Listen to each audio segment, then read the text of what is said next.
Hey y'all, thank you guys so much for tuning into today's episode of the Worlds of Country podcast. I'm your host, Andrew.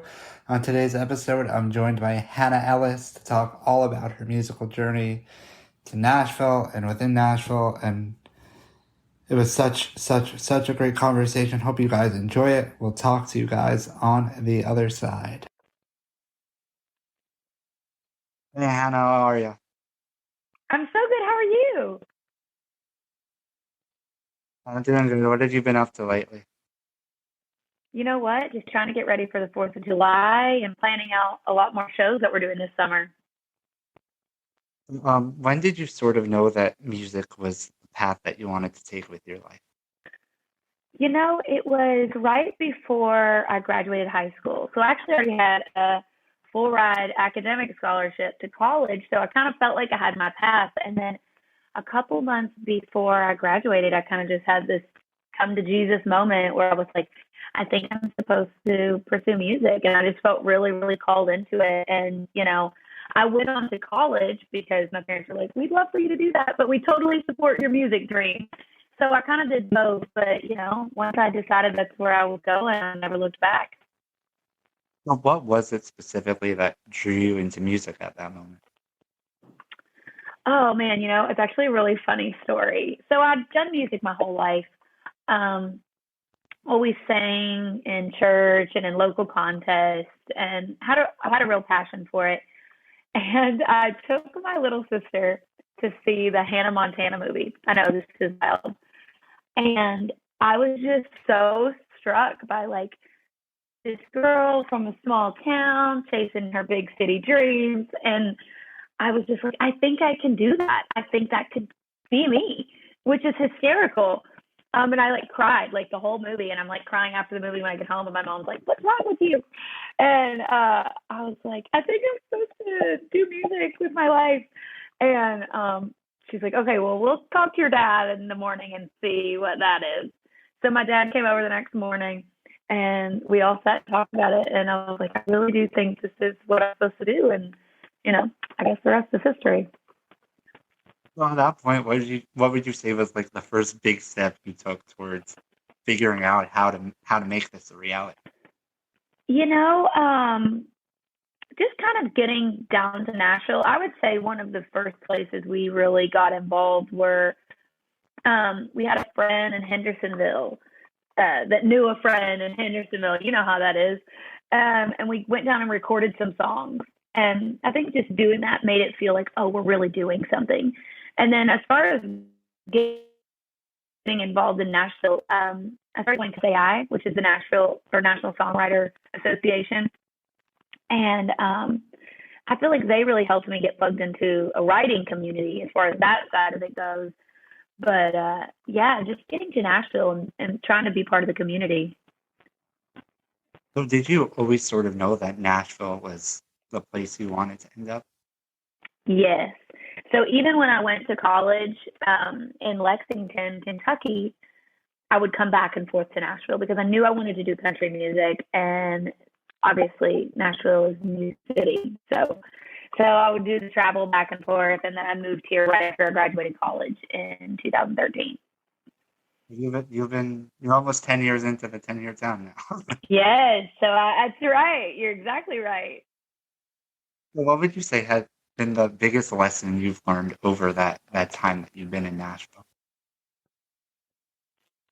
To your point of it being almost 10 years, I would say the biggest lesson is to just stay on your path, keep going. If it really is what you truly feel called to do, and this is the community that you feel like you're part of, you just keep writing, keep working, keep singing, because your moment is going to come. It may not be the timeline that you have in your head, but it doesn't mean that it's not coming.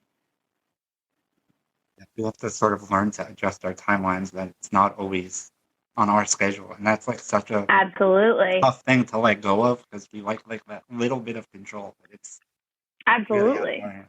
Yeah. Yeah. So also like further to that point, what would you say has been like the biggest challenge that you faced? Oh man, the biggest challenge, it would be similar. It would be trusting that we were going to get there. It would be like the hearing no and feeling like, oh, I'm ready for this moment and not having it happen. And I mean, yeah, they say you hear a lot of no's till you get your first yes. It's so true because there's a lot of people that were like, oh, it's not time for a record deal. It's not time for this song to be out. It's not time to have, get a cut by another artist. But those moments always come when they're meant to. But definitely the challenge is just keeping your head up and keeping your confidence up. Was there ever a point where you were like discouraged to the point of almost giving up on it, or were you always able to sort of brush that all off and keep chugging ahead? I am, for better or worse, I am a very optimistic person, maybe to a fault. So, I never did get to the I think I'm going to move home point. Now, every once in a while, I would call my dad and be like, I have a college degree. I could do something else with my life. But, I never meant it. I don't think I could. Now, in those 9 years now, what would you say are some of the things you're most proud of that you've been able to do? I would definitely say writing songs that other artists felt confident cutting. That was huge for me because, music is subjective, right? I can like something and you can hate it. So when there's something that I write and I'm like, I think this is pretty great, and another artist says, I think so too, so much so that I want to put it on my record, that was like, still is such a huge accomplishment for me. Something that I can always kind of take home at night, even when, you have those long stretches of things not going your way. You have that to rest on and go, hey, I've done this before. I can do it again. And as far as something else I'm proud of, just the music that I'm making now, like my growth and constantly being excited about growing and open to learning. So could you walk us through that growth a little bit and how you got to where you are today as an artist? One more time. Just walk us through that growth and how you got to where you are today as an artist.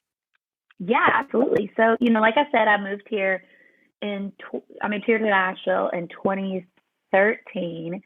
And then I just really immersed myself in the community, just met as many people as I could and was writing with people and singing it everywhere they would let me sing.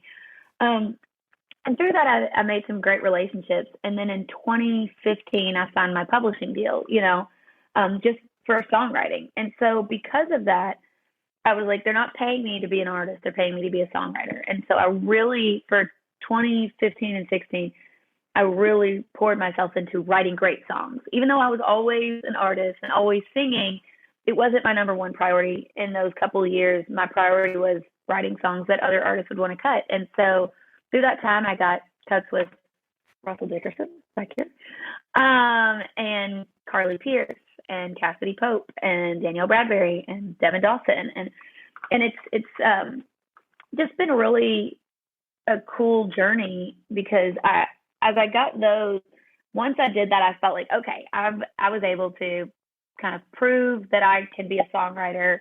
Now I want to shift my focus back to being an artist.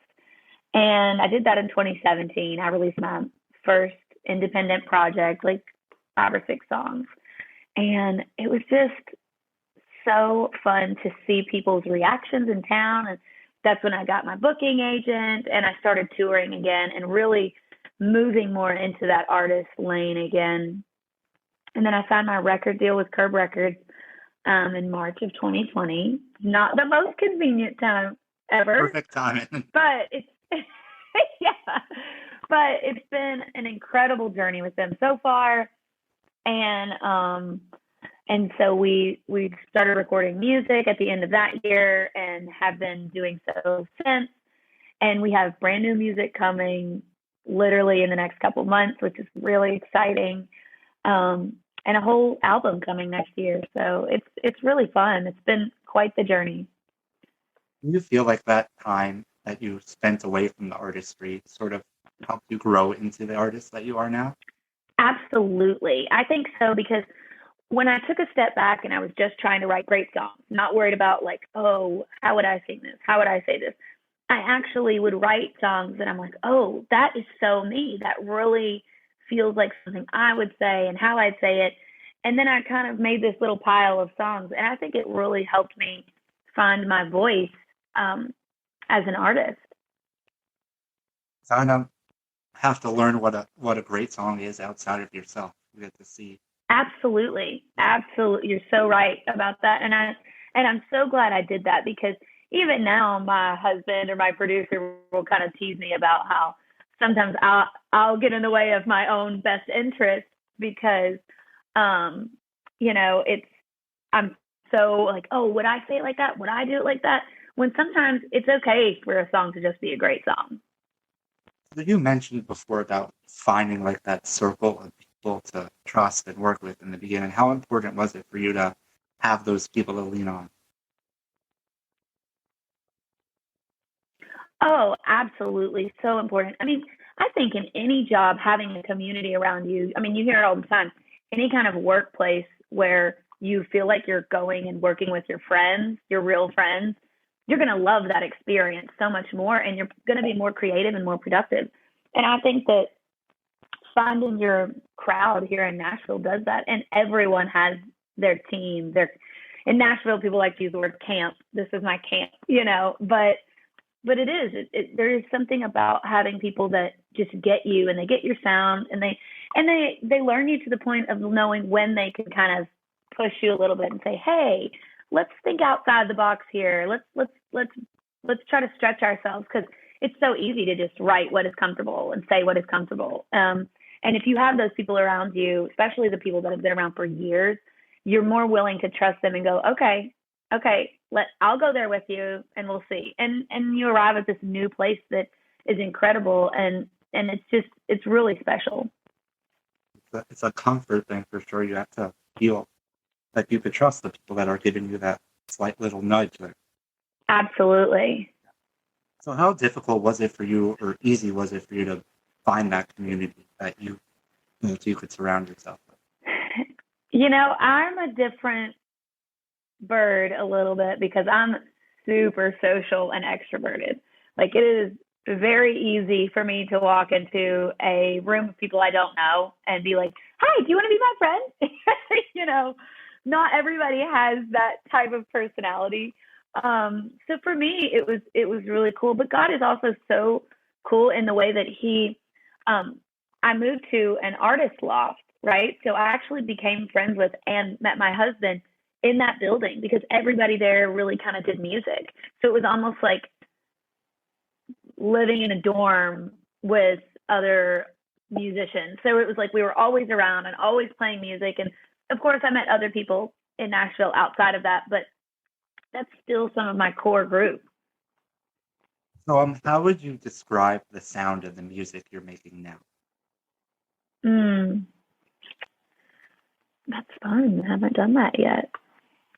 I would say I'm pulling from a lot of past and present. So I grew up in the 90s with the Shanias and the Faiths and the Martinas. I mean, Jody Messina, that's all I sang in every contest was Martina and Jody Messina. So I feel like I'm leaning into that a lot, like where I came from in that space. But I also have always loved like R&B and the soulful side of pop music. And so I feel like there's a little infusion of that in this like 90s country energy that I'm bringing.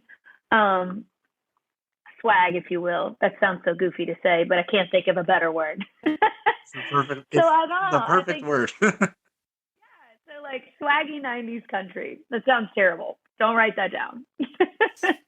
But that's what it feels like to me. Creating a new genre here, swaggy 90s. That's right. I love it. So how did you sort of settle on that sound? I think it's just like I said, growth. I think I was always very comfortable in the swaggy, poppy country sound. And I think being comfortable leaning into a little more country, a little more 90s and that's really, like I was saying, some of my crew around me helped me go, hey, but you grew up on this. Like, don't fight it, just lean into it, you know? And so I think that's really how we arrived here.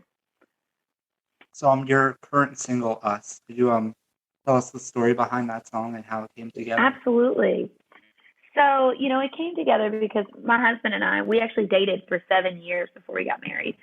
And we started dating like a year after I moved to Nashville. So a lot of people in our lives slash the music industry around us really only knew us together. And so if I was at something, they'd be like, "Where's Nick?" And if Nick was at something, they'd be like, "Where's Anna?" You know, and we were kind of laughing about this, me and my co-writers, and we kind of had this idea of us, like what makes it us, us, and not only that, but what are some of those things that when you think of one, you think of the other, and that's really where this song was born from. And it's fun because after we did the music video, I really realized that although I wrote it about a lover, and that's who most people apply it to, it could really be about anyone in your life that you feel like you'll always have this really special bond with. So what's next for you? So, like I said, we have new music coming in August, and I'm really, really excited about it. And I think that's going to be really fun for the fans and also just for me. I can't wait. I love releasing new music. You're not someone who's just like scared of releasing new music. You're someone. No, oh my gosh, I'd put new songs out all the time if I could.